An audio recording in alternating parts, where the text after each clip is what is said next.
राधे राधे। आज मैं श्रीमद् भगवद गीता यथारूप के दूसरे अध्याय से 50वां श्लोक हम सब के कल्याण की प्रार्थना के साथ पढ़ूंगी। ओम श्री परमात्मने नमः। श्रीमद् भगवद गीता अथ द्वितीयोऽध्यायः। अगर मुझसे पढ़ने में या समझने में कुछ भी गलती हो जाए तो मैं केवल भगवान की ही मंदबुद्धि बालिका हूँ, ऐसा जानकर प्रभु मुझे बहुत क्षमा करें।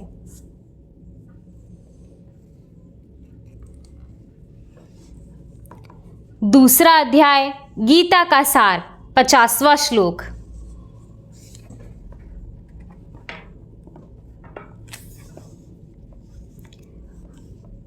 बुद्धियुक्तो जहातीह उभे सुकृत दुष्कृते तस्माद्योगाय युज्यस्व योगः कर्मसु कौशलम्।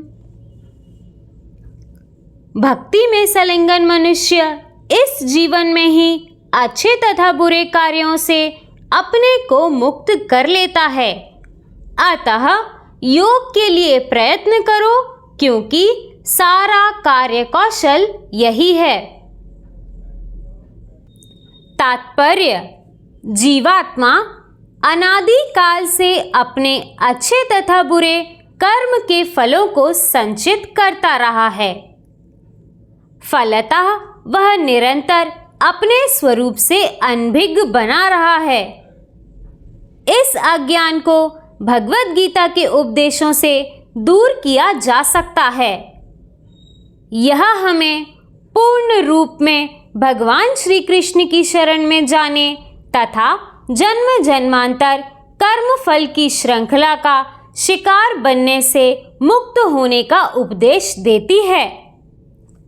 अतः अर्जुन को कृष्ण भावनामृत में कार्य करने के लिए कहा गया है, क्योंकि कर्म फल के शुद्ध होने की यही प्रक्रिया है। राधे राधे। दोस्तों, इस श्लोक में हमें अपने अच्छे तथा बुरे कर्मों के बंधन से मुक्त होकर केवल भगवान की शरण में जाने का उपदेश दिया गया है।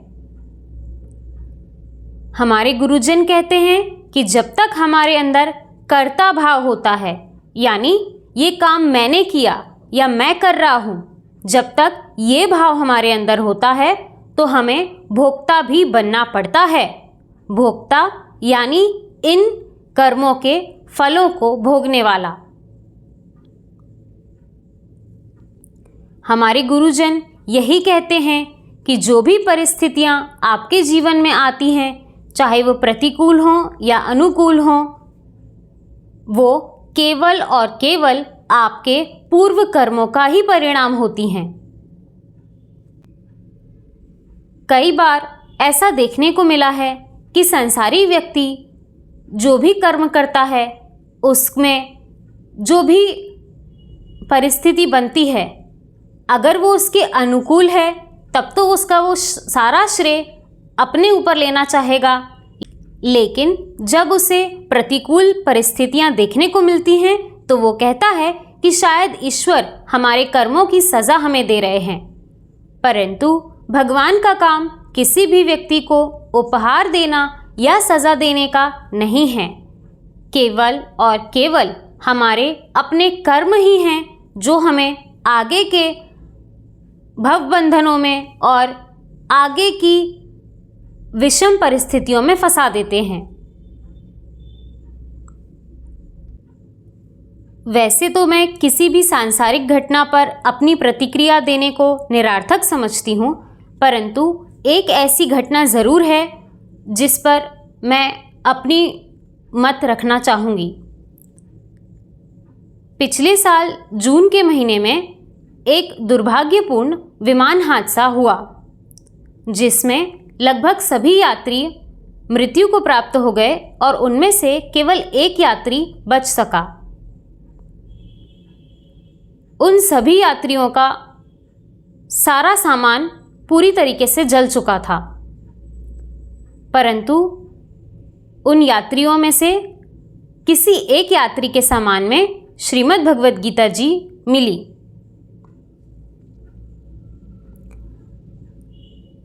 अब इस घटना पर कई लोगों ने ये सवाल पूछा कि श्रीमद् भगवद गीता जी जब साथ में थी तो इतना बड़ा हादसा कैसे हो गया। इस पे मैं केवल अपने 2 बातें रखना चाहूँगी। पहली तो ये कि पूरी श्रीमद् भगवद गीता जी में भगवान ने कहीं अर्जुन से ये नहीं कहा कि तुम कैसे भी युद्ध लड़ो या सिर्फ चुपचाप खड़े रहो तब भी तुम्हें कुछ नहीं होगा क्योंकि तुम्हारे रथ पे तो खुद मैं बैठा हूँ। ऐसा कहीं पर भी भगवान ने अर्जुन से नहीं कहा।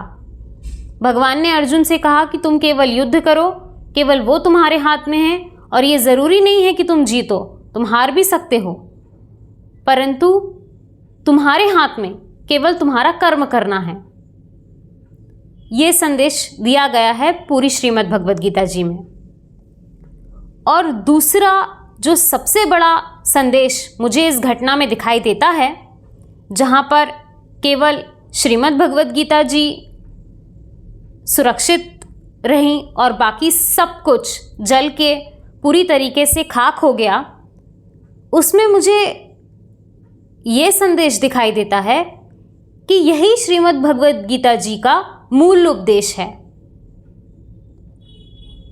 आप आज जिन भी चीज़ों को महत्व दे रहे हो, जिन भी चीज़ों को समय दे रहे हो, जिन भी चीज़ों को आपको लगता है कि ये जीवन में बहुत ज़रूरी हैं, वो सभी चीज़ें बिल्कुल इसी तरह से जल के खाक हो जाएंगी और उनकी राख से आप ये पता नहीं कर पाओगे कि ये क्या था। उन सभी चीज़ों का अस्तित्व शून्य था और शून्य ही रहेगा। और भगवान के वचन कल भी शाश्वत थे, आज भी शाश्वत हैं और ये सनातन ही रहेंगे, यानी सदा से चले आते हुए और सदा से चले आ रहे और सदा के लिए। तो दोस्तों, किसी भी ऐसी घटना पर सवाल उठाना बहुत आसान है, परंतु अपनी बुद्धि और विवेक का इस्तेमाल करके प्रकृति हमें क्या संदेश देना चाहती है, ये समझने में थोड़ा समय देना पड़ता है। इसी तरह भगवान की कृपा हम सब पर बनी रहे। राधे राधे।